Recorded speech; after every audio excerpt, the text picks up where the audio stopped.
as we make our 8.5 mile loop around Elliott Bay. Got a great trip planned for you today. We're going to make our way north along Seattle's historic central waterfront, head up to Pier 90, see some fishing boats, then we'll make a big left turn. That's when we'll get our best views of the skyline and the surrounding area. And then on the second half of the tour, we'll see the shipyard, some container shipping action. We'll wrap up with a little bit of sports. Now, off our left hand or port side of the boat, we'll just kick things off here. We've got a large cruise ship making its way off of Pier 66, the Bell Street Pier right now. Norwegian Sun getting ready for its next trip up to Alaska. That, of course, is our primary cruise ship destination. We are the closest U.S. deepwater port in the contiguous United States to the 49th state of the Union. And so we see about 300 cruise ships each and every summer that make their way from Seattle up to the predominantly southeast Alaskan ports, although there are a few trips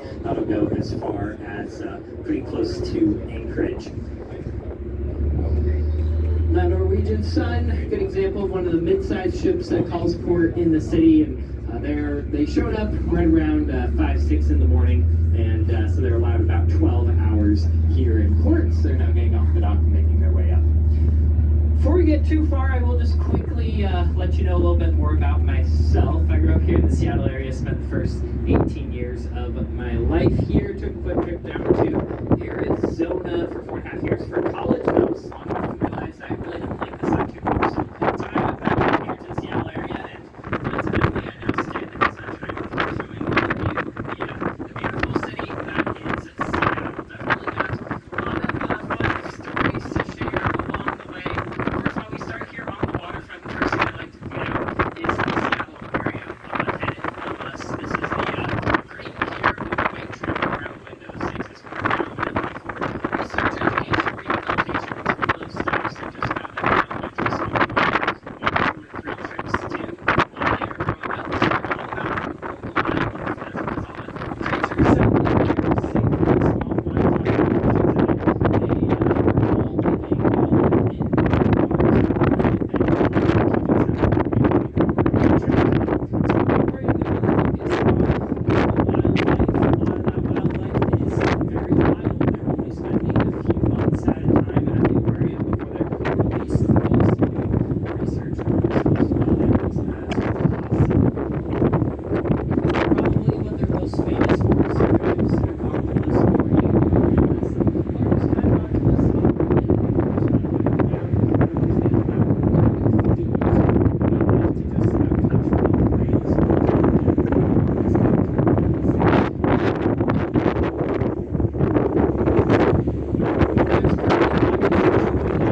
largest export by dollar would, of course, be the Boeing airplane. Of course, we're also known for our tech companies here in the area. Of course, Microsoft, T-Mobile, a couple of super prominent Seattle-based companies. Another one based here, not so much associated with Seattle, is the Expedia Group, my travel agency giant, based in this office building here to the left of the grain terminal. Now, Expedia, they were originally based in Bellevue on the far side of Lake Washington.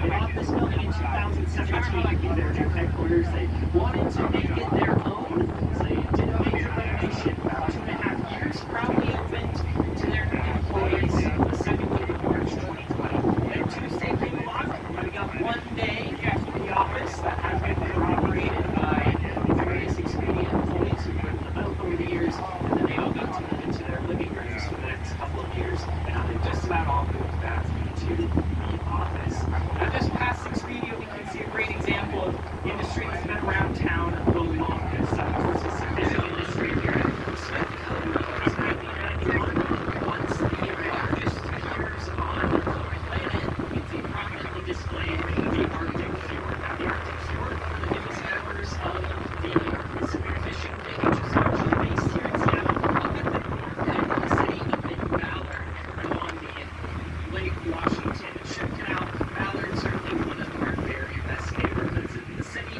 lot of people would say it is the very best. And the Arctic Fjord itself built as a partnership between the shipyard and Rolls-Royce. So yes, that is a Rolls that we have here docked out at the end of here. That's all kind of neat, but it's not the best thing we can see from here. In fact, the real reason you're here on the boat, whether you know it or not, the best view of the whole trip is off of the right now. And that is, we can see, towering above all of our container cranes at the south end of the harbor, all 14,411 feet of our volcano, Mount Rainier. The mountain is out, as locals would say. Mount Rainier, one of 5 volcanoes here in the state of Washington, and from this point on the bay, Rainier is only visible 90 days per year, which is how she got one of her names. From the Coast Salish people, the most common name is Tahoma. There's a couple of translations for that. Number 1 would be the Wandering Mountain, and that alludes to the fact that she's not always visible. We've got a lot of haze settling here into the south. If it was a little bit thicker, completely clear day here in town, Mount Rainier would be visible. So sometimes she's there, sometimes she's not. The Wandering Mountain. Another translation of Tahoma would be Mother of the Waters. That can also not be more accurate. She has 25 named glaciers. She is the most glaciated peak in the contiguous United States, and they feed many of the river systems here in the area, including the Duwamish, which empties here into the south end of Elliott Bay. Now, the other 4 volcanoes here in the state of Washington would include Mount Baker, Glacier Peak, Mount Adams, and of course, most famous, Mount St. Helens, which catastrophically blew her top in May of 1980. There are a little section of what's known as the Cascade Volcanic Arc, a run of volcanoes that runs from Mount Lassen in northern California all the way up to Silver Dome Caldera in southwestern British Columbia. And our 5 volcanoes here in Washington are considered to be the most active. Obviously, Mount St. Helens is likely to be the next one to erupt. She's still very, very active since the 1980 eruption. The second most likely to erupt is largely considered to be Glacier Peak, which from here is behind our Queen and neighborhood. Glacier Peak would be the closest volcano to Seattle, but due to the topography and its lower height, Mount Rainier is certainly the most distinct that we can see.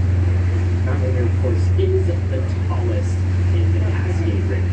Of course, the Cascades aren't the only mountains we have here in the area. If we look off our right-hand side, we can see our Olympic Mountains prominently displayed. The tallest one we can see from here up into the left of the Norwegian Sun, which we can still see departing the bay up there towards the right, that would be known as Mount Constance. Now, tracing from the left from Mount Constance, the next peak, kind of on its own, is Mount Jupiter.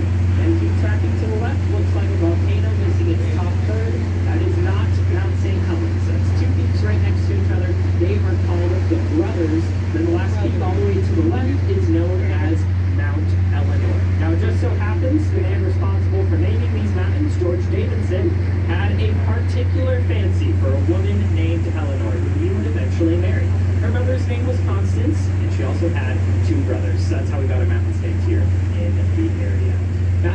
make our way south here, we're starting to get a great view opening up of the skyline. Certainly, this is our best view of the Space Needle that we'll have here for the rest of the trip. Good opportunity to mention a little bit about the building. 605 feet tall, was built as the centerpiece for the World's Fair back in 1962. So the fairgrounds were all up here on the north end of the city. The Space Needle served as the centerpiece, of course, the theme of the fair. Space travel, science, technology, what was the world of the 21st century going to look like, and the design of the Space Needle was certainly inspired by that theme. Now, of course, it has 5 usable floors. The top 2 are up there in the saucer section. Lower level, fully enclosed observation deck. They have a little bar up there as far as I've heard, and they have a glass floor that rotates every 47 minutes. Then on the upper level, they have an outdoor observation area as well. Now, I'll mention a couple more of our buildings here in the city when we're a little further south, a little more squared up to the rest of the city. In the meantime, I'll mention the land we can see between us and the Olympic Mountains. That is Bainbridge Island. The water between us and Bainbridge Island, of course, would be Puget Sound. Bainbridge Island is one of the largest islands here in the area. About 23,000 people live over there, and many of them all commute to work in downtown Seattle by way of our Washington State ferries, which we can see 2 of them heading to the right of us currently. Now, there was once a plan to build a bridge from the south end of Bainbridge Island over to Alki Point, which is the piece of land low spit just to the left of those 2 Washington State ferries we can see crossing the sound right now. It's about a 2-mile gap, so it would take a pretty major bridge to accomplish that goal. They ran into a couple of problems. Number 1, vessel traffic. They built a floating drawbridge they'd have to open for every boat that wanted to pass through. It takes about an hour for that to take place, and boats have right of way over cars, which means if you have 24 ships making their way up and down the sound, you quickly wind up with a bridge that no one would ever really be able to drive across. Problem number 2, earthquakes. Alki Point only exists because of an earthquake about 1,000 years ago that caused 20 feet of uplift along the Seattle Fault, which runs from the south end of Bainbridge Island through Alki Point in West Seattle, through the south end of downtown Seattle, and off into the Cascade Mountains. Now, at maximum, that's capable of about a 7 to 8 magnitude earthquake. That is not the big one you may have heard about. That would be the Cascade Volcanic Arc, located Cascade Volcanic Arc. How about the Cascadia Subduction Zone, located 150 miles to the west of us. That's a 9.2 magnitude earthquake. It takes place about once every 300 to 350 years. The last one was January 26th, 1700. So we are right about in that prime window for a major earthquake here in the region. Now, those ferries we can see, they serve as the primary connection back and forth across the sound, all the way up and down the entire Puget Sound and Admiralty Inlet, as well as Washington State's portions of the Haro and Rosario Straits up north near British Columbia. Now, Washington State ferries, they are the 2nd largest ferry system here in North America, 3rd largest in the world, and again, they serve in lieu of bridges. There's only one bridge built across the sound. It's all the way down at the south end, known as the Tacoma Narrows Bridge. If you've taken a high school physics class, you may remember that video of the suspension bridge, Golden Gate style, blowing itself apart in the wind. There's that lone car parked about halfway across. Galloping Gertie, that is our beloved Tacoma Narrows Bridge. It has, of course, since been rebuilt and is far safer. Now, Captain Christie has slowed the boat down. That's likely because we are waiting for the Walla Walla, one of those ferries, to pass in front of us. As we do, you may note, looking at our smokestack, there is a small gold stripe just below the top of it. Now, every single one of our Washington State ferries on their 50th birthday, they receive a gold stripe on their smokestack to commemorate their years of dedicated service to the state of Washington. The Walla Walla is Washington State's Golden Girl this year. She was launched in 1973, so back in February she was adorned with that gold stripe to commemorate her 50 years of service to the state. As it passes in front of us, it's also a good opportunity to note the double-ended nature of the Walla Walla. If we were to cut her in half at her smokestack, both sinking halves would be mechanically identical. There'd be pilot houses on both ends, masts on both ends, rudder rudders, propellers on both ends. In fact, the only difference from one end of the ship to the other is that the cafeteria points towards downtown Seattle and the bathrooms point towards Bainbridge Island. Now, as we pass behind the Walla Walla, we will for sure feel its weight, so definitely take care if you are moving around the boat. Now, looking back towards our skyline, looks like there are two buildings that definitely contend for being the tallest in the city of Seattle. Our tallest building is all the way to the right, all black in color, towers above the base, buildings around it. That is the Columbia Tower, 76 stories tall. The official height of the building is 934 feet above Fifth Avenue. That's where its address is located, but it's built on the side of the hill, so it also happens to be 997 feet up above 4th Avenue. The plan was to build the tallest building on the West Coast, and that was until the owners were sued by the Federal Aviation Administration. Just of that lawsuit was, we have an airport 5 miles away, and when we have a little rule called 200 feet per mile, which means if your building is over 1,000 feet tall, we're going to have to change all our procedures, and we think we can get a judge to make you pay for it. Well, the Columbia Tower agreed that the FAA had a pretty good case, so they verified just how much they had to shrink the building above 4th Avenue and decided to remove one stair step from every floor of the design, bringing that height down to 997 feet. So one more building I'll point out here in the city. It's about halfway between the Columbia Tower and the Walla Walla right now. White in color, looks like a little rocket ship shooting, lifted up above the south end of the city. And that is the Smith Tower, about half as tall, white in color.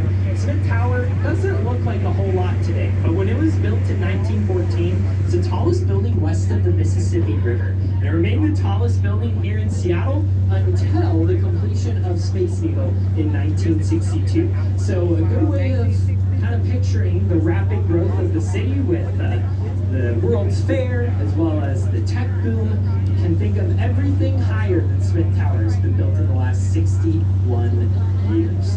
Now at this point we have reached the approximate midpoint of the trip, so I'm going to sign off the microphone for a little bit, give my voice a little bit of a break, give you all a chance to use the restroom or visit the bar. I'll also be walking around the boat. You can ask me any questions that you have for sure. Then I'll pick the tour back up in a few minutes when we reach the south end of the bay for the second, more industrial half of the tour. Thanks for joining us today. Hope you're all having a great time.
Seahawks, and off to your right, home of the Mariners.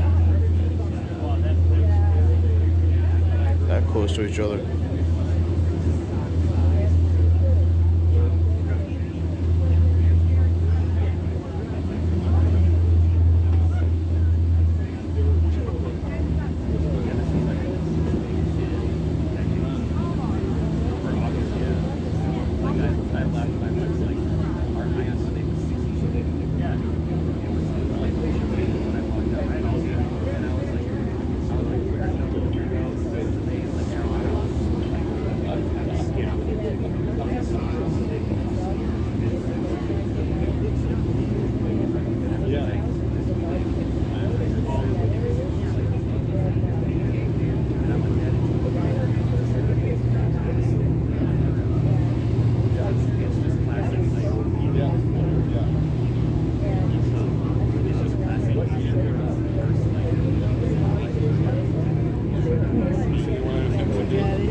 Let me go back to the right. Get a better look at these stadiums over here.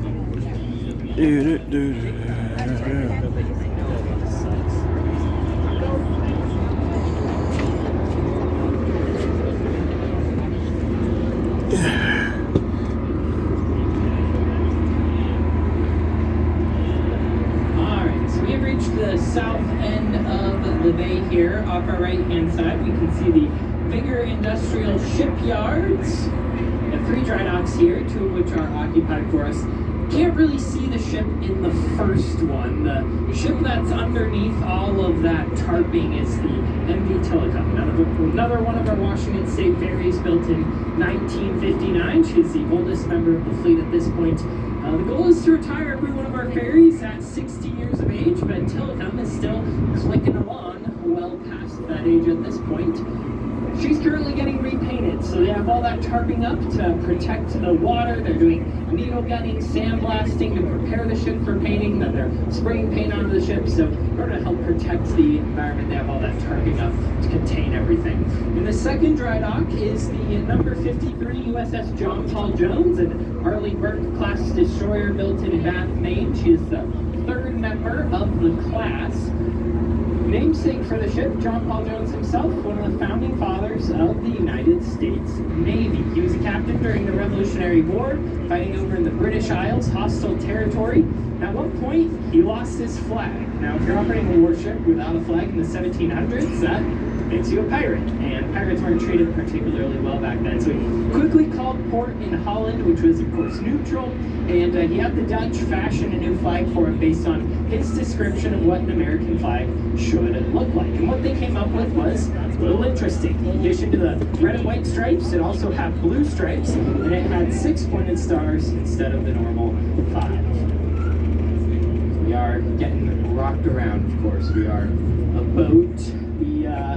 Just on the other side of the pier, there's the USS Cape St. George, a Ticonderoga-class guided missile cruiser. These ships serve as the flagships of the U.S. Navy's carrier task groups, and they are pretty much nearing the end of their service lives. Of the 27 built, 5 have already been decommissioned. The remaining 22, including the Cape St. George, are going to be phased out and replaced by the new Flight 3 Arleigh Burke-class destroyers. So just upgraded, modernized versions of the John Paul Jones we saw up out of the water. And additionally, of course, they'll have additional facilities included in the design so that they can perform the duties of a flagship.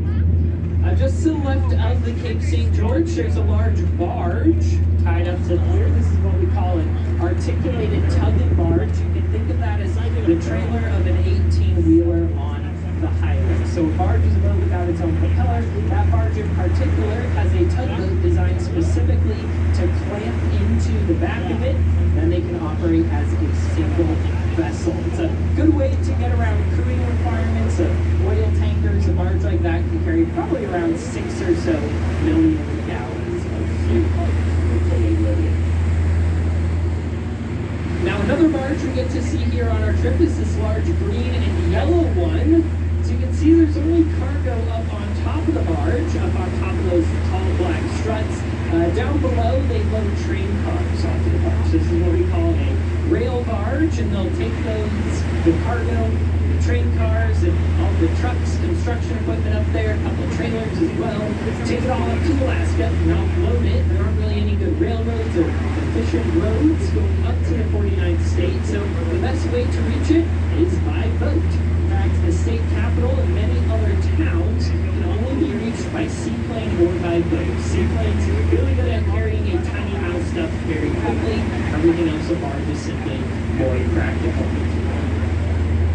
Now, one of the favorite tugboats I like to point out here is the Protector. Red and white in color, looks maybe more like a fireboat than it does a tugboat. Of course, it's red and white color scheme, and if you look by its smokestacks, you'll see firefighting cannons up there as well. The Protector was built as a tanker escort. So, following the Exxon Valdez disaster at Prince William Sound, of course, one of the worst oil spills in history, legislators wanted to make sure that wouldn't happen again. So they required that every crude tanker operating in our area would have an escort vessel alongside that, in theory, could handle a major emergency at sea long before it cascaded to a major disaster. And so Protector was built for that purpose. So she has those firefighting cannons, she has equipment for sucking oil up out of the water. She has a unique propulsion system called a Voigt-Schneider twin cycloidal propulsion. Looks like an egg beater sticking down beneath the middle of the ship. Gives it a whole lot of extra surface area and makes it perfect for redirecting the course of an oil tanker that's lost its ability to steer and keep it from running into anything. Now, as a result, that propulsion also allows it to move in any direction at its maximum speed. And so it is perfect for the task of harbor tug when it is not assisting tankers. So when it's not operating tanker escort duties, it'll operate alongside our other harbor tugs and help maneuver cargo ships on and off of the docks. Now, one such cargo ship is docked here in the East Waterway. We're going to make our way down to see that. First, I'll briefly mention the Shauna K we're passing by off our right-hand side right now. This is what we call a bunker barge. A barge like the Shauna K can carry about 2 million gallons of fuel, and this is how we refuel all of our container ships and cruise ships and such. Turns out it's a little bit more practical to use a tugboat to bring a floating gas tank up alongside a cargo ship than it is to try to run the cargo ships onto a single fuel pier or try to run an oil pipeline every single one of our shipping terminals. So the Shauna K serves that purpose. They do have a couple of safety measures anytime they're transferring fuel. They use an oil containment boom, that is if they're transferring at a rate higher than 500 gallons a minute. Additionally, they also have what's called a double hull. You think of that as barge section, a barge within a barge, and if something really bad happens, the tugboat loses power, they hit a piling floating in the water. Those are called deadheads. They're really hard to see. A hole is punched in the side of the barge. All that fuel is still kept safely inside the second hull of the barge. But we are now well and on our way into our container shipping port. We have the shadows of the gantry cranes passing above us right now. These are the cranes utilized to load and offload containers from cargo ships. And they're very efficient. It takes just one person to operate these cranes. They sit in that little glass box, stare down between their feet, down the cables at the claw, and their job is simple. One box on or off the ship every 60 to 90 seconds. They make it look easy. Now, as a result, most container ships that visit the Port of Seattle really only here for about 60 hours at a time before they make their way on to their next destination, whether that be heading back across the Pacific Ocean or heading up to Vancouver or making their way down to California. Seattle's usually the first and last stop that container ships will make before they head across the ocean, and that is because traditionally, not so much the case right now, but traditionally fuel is the cheapest here in Seattle compared to California or to British Columbia. Now, of course, I say traditionally because if you've been reading the news, Washington State now has the most expensive gasoline in the United States.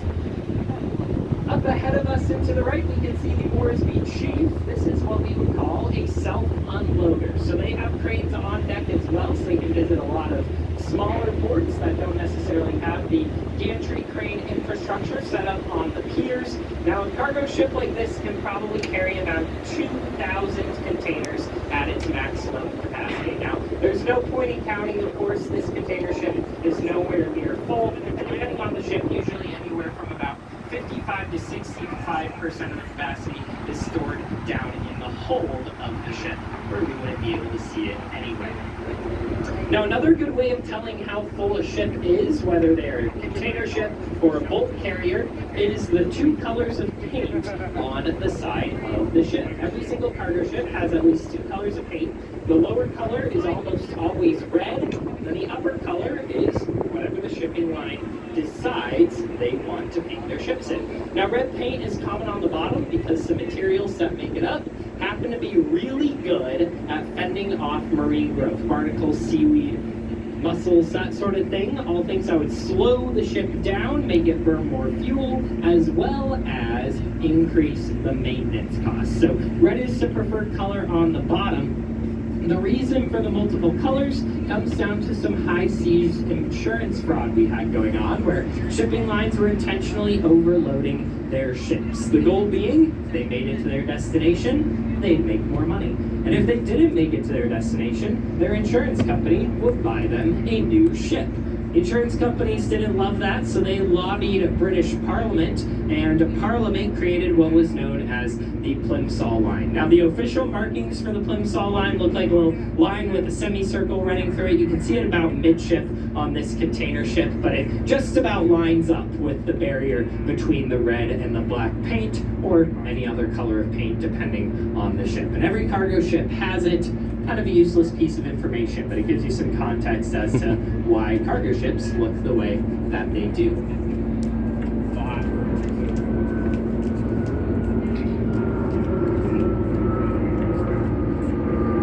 Now, this ship is going to be here for probably 60 hours or less. If you're wondering how long it used to take to load and offload ships before these containers made it super easy, well, a ship the size of the boat you're on right now would take about a week with the old method of shipping. That's because every single piece of cargo had to be loaded individually, one at a time, through a small hatch, similar to the way which you boarded the vessel earlier today, and then meticulously placed by the dock workers to maintain the stability of the ship. It was a very long, complex process. Loading and offloading took quite some time. It was called break bulk shipping. Eventually, a truck driver from North Carolina, Malcolm McLean, he got impatient with that process, and he said, what if I just gave the ship the back of my truck, and they gave me a new back of my truck, and I took that wherever it needed to go? And that was the creation of the intermodal shipping container. And today, the United Nations regulates them to three sizes: 20 feet, 40 feet, and 45 feet. That way, any box built anywhere can be loaded onto any ship, truck, or train designed to handle these containers.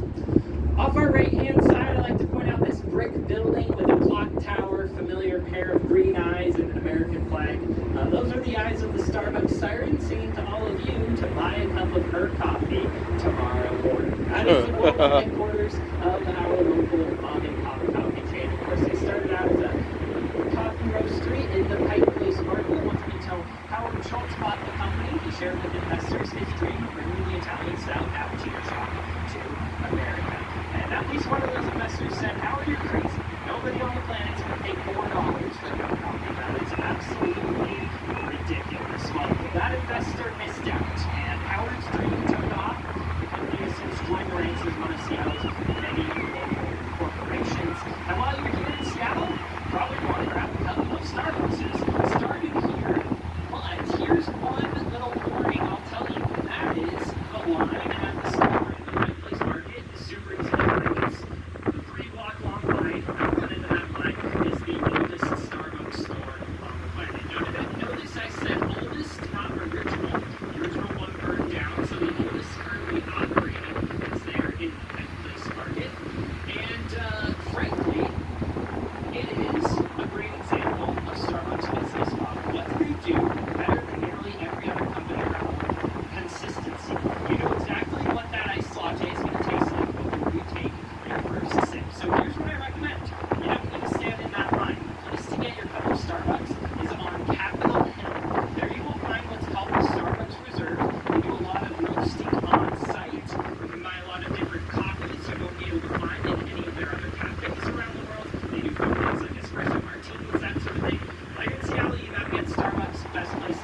the Starbucks Reserve on Capitol Hill. Then if you stop at another Starbucks and then walk down to the market, you can take a selfie with your Starbucks cup in front of the oldest Starbucks store. Then you don't have to stand in that line and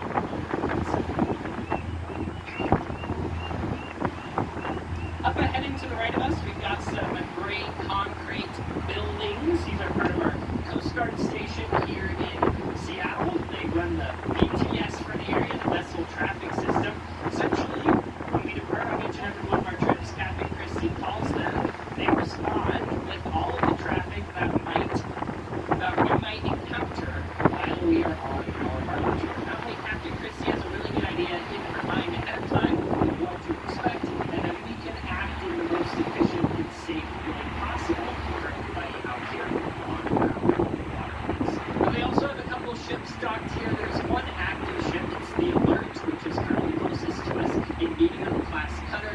There's a decommissioned high-endurance cutter back behind the Alert. And there's also this red, white, and beige ship, number 11, the Polar Sea. Now, the Polar Sea is a decommissioned heavy icebreaker. She serves today as a parts vessel for her still active sister ship, the Polar Star. Now, while in service, the Polar Sea's 3 gas turbines supply her with 75,000 horsepower, allowing her to break through ice over Silver building ahead. thick. She can simply just drive straight Seattle through Mariners. ice up to about 6 feet thick at her normal cruising speed, and truly an incredible vessel. Away. Served as the best way to get supplies to Home of the Seahawks. McMurdo Research Station. So the All you sports Polar fans Star out there. sister ship continues to fulfill that purpose. The third polar icebreaker in the U.S. fleet, also based here in Seattle, the Healy, is currently operating her mission of a circumnavigation around North America. Just to the left of our Coast Guard station, we can see our 2 sports stadiums here south of the city. The one to the right, charcoal gray in color, lattice roof. This is T-Mobile Park, the home of the Seattle Mariners baseball team. Seattle Mariners, I think they actually played earlier today. They're in Kansas City. They're playing the rubber match of a 3-game series. Then they'll be making their way onto wherever the next stop off their road trip happens to be. And the Mariners, they're kind of in an interesting spot right now. They spent a large chunk of the season middling around 500. They got hot a few weeks ago, and now they've kind of cooled off a little bit, but they're in pretty good position to make a push for the playoffs here in the last chunk of the season. Now, the stadium itself is very unique in the world of baseball. It has a retractable roof. Unlike every other retractable roof ballpark in North America, though, it does not have an air conditioner or a heater. In fact, the north face of the stadium remains completely open to the elements, even when the roof is closed, which means it is open more than every other ballpark in baseball. Second place is the Rogers Center, where the Toronto Blue Jays play, open about 50% of the time. T-Mobile Park's roof is open over 80% of the time. So it is truly an outside ballpark playing baseball as it is meant to be played. They just have a little umbrella they can throw over the top if it happens to rain to avoid any delays. But it is still outside baseball, even when the roof is closed. Second sports stadium with the white arches back behind these older red gantry cranes. This is Lumen Field, the home of 4 teams, the Seattle Sea Dragons, OL Reign, Sounders FC, and the original tenants, the Seattle Seahawks of the National Football League. The owner of the team at the time it was built, Paul G. Allen, in addition to his Microsoft career, where he got most of his money, he was also a major member of the music industry here in Seattle. He had his own band. He was also the primary curator of Pop, the Museum of Pop Culture. And as such, he wanted that building to have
time, as well as the MV Wenatchee to over Washington State ferries, all while getting ready for her next trip to the river tape. If you didn't see the gold stripe on her smokestack before, Alright folks, we're headed back. Right now. Hope you enjoyed the tour. The ferries dock at Pier 52, the Coleman dock, pretty close to Pier 55. So we're starting Pretty cool place. I'm your tour guide and also your deckhand. So I'm going to put the microphone down, run downstairs, put on the life Don't forget to share, like, subscribe. That way you all can go about your evening. And please come do this tour. Just want to take this moment to thank you all for joining us. Seattle's a wonderful city with a nice waterfront. I'll be at the ramp while you're stepping off. That'd be a great time for that. And have a wonderful evening here in Seattle. Well, thank you, Ryan.